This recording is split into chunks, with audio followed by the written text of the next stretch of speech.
how to add a clock widget to iPhone.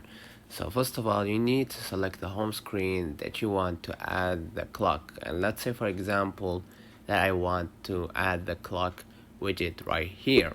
What I'm gonna do here, I'm gonna just hold the screen, right, the home screen, and I'm gonna just see the app shaking. I'm gonna click the plus button at the top left, okay, and here you will see many templates. You're gonna scroll a little bit down, okay, until you find the app section right here, and you're gonna find obviously the clock right here.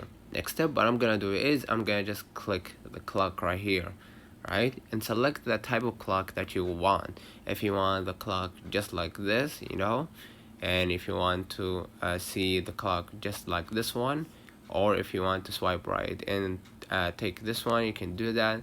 And after you've selecting the type of clock that you wanted, you're gonna just go ahead and add widget right here, and it's gonna be added right here. If you want to add it right here, or maybe right here, or maybe right here like this. And after you finish, you're gonna hit done at the top right, and now you added the a clock widget. Let me know in the comments if this video helped you. Don't forget to like and subscribe. Turn on the notification bell to receive every video we upload. Thank you for watching. See you in the next one.